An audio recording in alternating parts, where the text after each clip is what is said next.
Hello दोस्तों, स्वागत है आपका हमारे YouTube channel disco study with Anuj में। आज हम जिस टॉपिक पर बात करने वाले वो हड़प्पा सभ्यता। हड़प्पा सभ्यता की आज तीसरी क्लास है। आज इसमें डिस्कशन करने वाले हैं कृषि से रिलेटेड, व्यापार, तकनीकी से रिलेटेड, सामाजिक जीवन कैसा था उनका और धार्मिक जीवन कैसा था।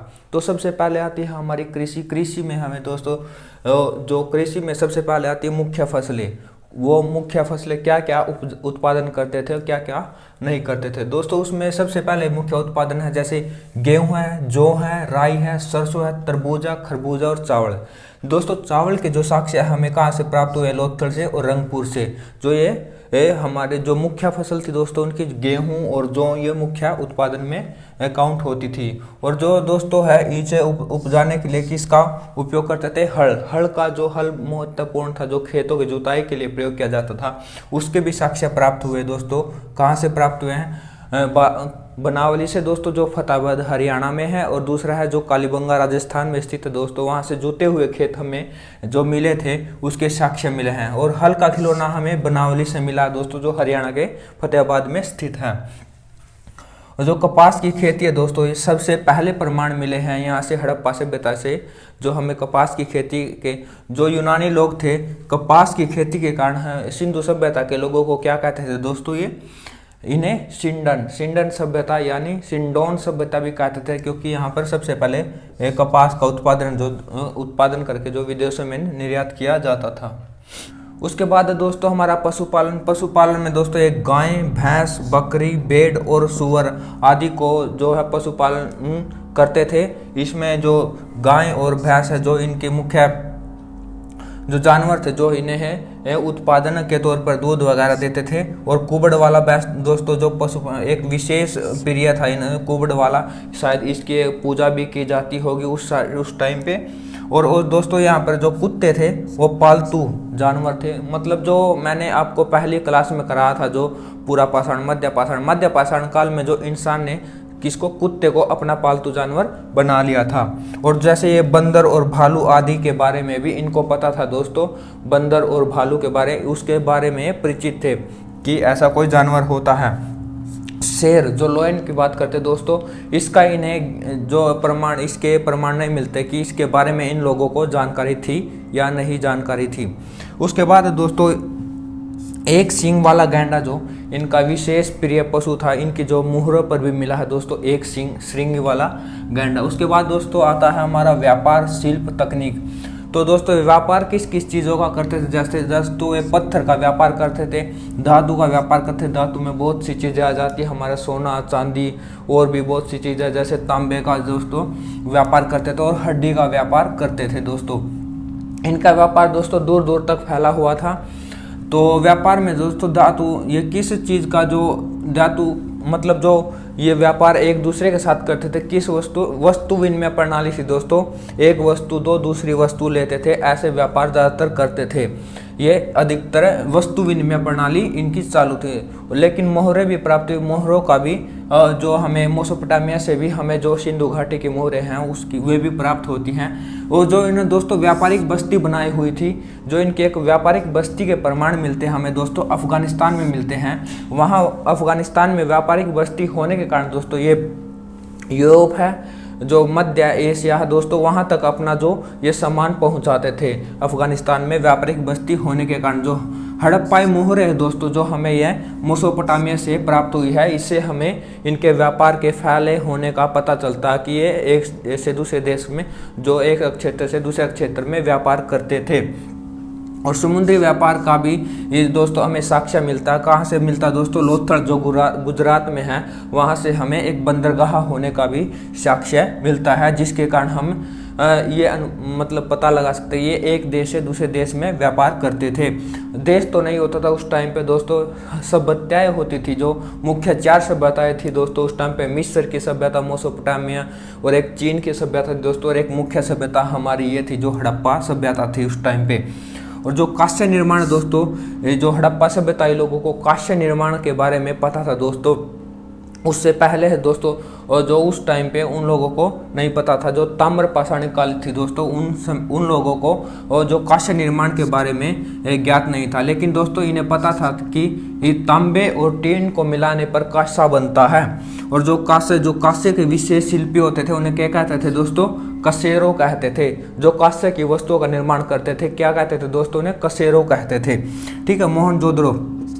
मोहनजोदड़ो में दोस्तों हमें सूती वस्त्र, सूती कपड़े का टुकड़ा मिला है। इससे हमें सूती वस्त्र जो बुनने के प्रमाण भी मिलते हैं। कहाँ से? मोहनजोदड़ो से मिलते हैं। और दोस्तों यहाँ पर जो मोहनजोदड़ो हड़प्पा में जो विशाल इमारतें थी दोस्तों, उससे हमें किस चीज़ का पता चलता है कि उस टाइम पे जो शिल्प कला थी जो वो भी महत्वपूर्ण थी, जिसे स्थापत्य कला कहते हैं। इमारतें, बड़ी बड़ी इमारतें होने के प्रमाण मिलते हैं। और जो दोस्तों जो बर्तन, जो मेजबान, जो हमारे जो खान पान के समय यूज होते हैं, जो कुम्हार के चाक के द्वारा बनाए जाते थे दोस्तों, अधिक प्रचलन था जो उस टाइम पे मेजबान बनाए जाते थे उनका निर्माण। और ये किस टाइप के होते दोस्तों, ये चमकीले होते थे और चिकने होते, मतलब प्लेन होते थे दोस्तों। इस तरह के जो मेजबानों का निर्माण किया जाता था। उसके बाद आता है दोस्तों इनका सामाजिक जीवन कैसा था। सामाजिक जीवन में जो समाज की मुख्य इकाई क्या थी दोस्तों, परिवार थी। परिवार कैसा था? मातृसत्तात्मक था दोस्तों, अर्थात माता उच्च स्थान पर थी। आज जैसे हमारा समाज कैसा पितृसत्तात्मक है, जैसे पुरुष प्रधान समाज है, उसी तरह उस टाइम पे जो है हड़प्पा सभ्यता के टाइम हमारा समाज कैसा, मातृसत्तात्मक था दोस्तों। और मातृ देवी की पूजा के प्रमाण भी मिलते हैं दोस्तों मातृसत्तात्मक होने के कारण। अनेक वर्ग थे दोस्तों हड़प्पा सभ्यता में। जो हड़प्पा सभ्यता थी उसमें अनेक वर्ग थे, जैसे पुरोहित अलग होता था दोस्तों, व्यापारी अलग होता था, अधिकारी, शिल्पी अलग, तो श्रमिक, इस प्रकार विभाजन होता था दोस्तों जो वर्गों का आपस में। और ये लोग जैसे दोस्तों युद्ध बहुत कम करते, युद्ध तो ना के बराबर था दोस्तों। ये ज़्यादातर शांति प्रिय लोग थे। और जो इनके भोज्य पदार्थ के बारे में हम देखते हैं तो दोस्तों गेहूं, जौ, मटर, तिल, सरसों, खजूर, ये इनके दोस्तों कैसे शाकाहारी ये मुख्य पदार्थ थे। और दोस्तों दोनों प्रकार के लोग मिलते थे, इसमें मांसाहारी भी मिलते थे और शाकाहारी मिलते थे। जो मांसाहारी तो मुख्य किस चीज़ का सेवन करते दोस्तों, जैसे गाय का मांस, सुअर का मांस, बकरी, मछली आदि का मांस करते थे। और वस्त्र किस तरह के पहनते थे दोस्तों, ये सामाजिक जीवन में आता जैसे दोस्तों इनका, जैसे ये सूती वस्त्र और ऊनी वस्त्र दोनों प्रकार के वस्त्र पहनते थे। जो आभूषणों का शौक था दोस्तों, आभूषण, रत्न, सोने के आभूषण, मन के आदि के बनाकर ये पहनते थे दोस्तों। मेल फीमेल दोनों इसका यूज करते थे, जो श्रृंगार में इनका यूज किया जाता था। और जो दोस्तों इनके मनोरंजन के साधन क्या क्या थे तो दोस्तों मुख्य खेल था दोस्तों इनका पासे का खेल था, जैसे नृत्य था दोस्तों, ये शिकार करना भी बहुत अधिक इनका मनोरंजन का साधन था। जैसे दो पशुओं में आपस में लड़ाई करवाते थे दोस्तों, वो भी इनके मनोरंजन का मुख्य साधन था दोस्तों। इसके अलावा और जैसे दोस्तों धार्मिक उत्सव व समारोह भी इनके मनोरंजन के मुख्य साधन थे। और धार्मिक जीवन के इसके बाद आते दोस्तों हमारा धार्मिक जीवन कैसा था इनका। धार्मिक जीवन दोस्तों एक हमें वहाँ से एक मूर्ति मिली है, जो कैसी स्त्री की मूर्ति है दोस्तों, उससे एक जो है वृक्ष का पौधा गर्भ से निकलते हुए दिखाया गया है। इससे हमें क्या पता चलता है दोस्तों, ये मातृसत्तात्मक थे, यानी मातृ देवी की पूजा करते। जैसे हम आज भारत माता की जय कहते हैं, वैसे भी ये उस टाइम पे जो अपनी धरती को अपनी माता मानते होंगे दोस्तों।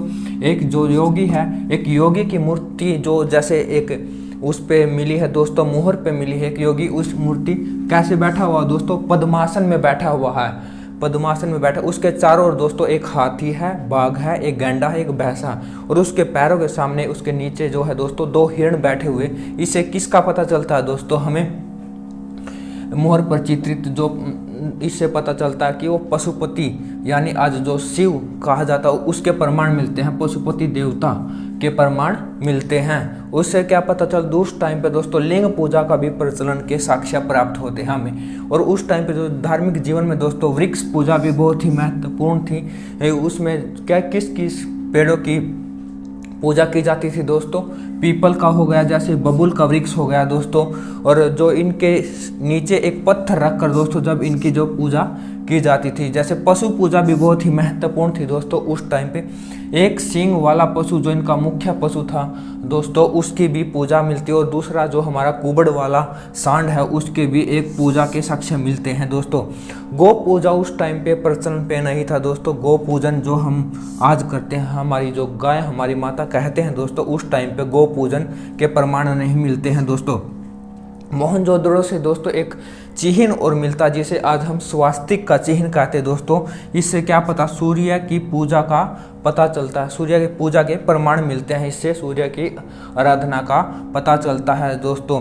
जो धार्मिक जीवन में दोस्तों जो दाह संस्कार प्रक्रिया थी कैसी होती थी दोस्तों, मुख्य रूप से 3 प्रकार की होती थी दोस्तों। जैसे पूर्ण समाधिकरण, जैसे आज इस्लाम धर्म में है, एक पूरे मतलब शरीर को एक ताबूत के अंदर रखकर दफना दिया जाता था, वैसे ही इसके मिले जुले प्रमाण मिलते हैं पूर्ण समाधिकरण के।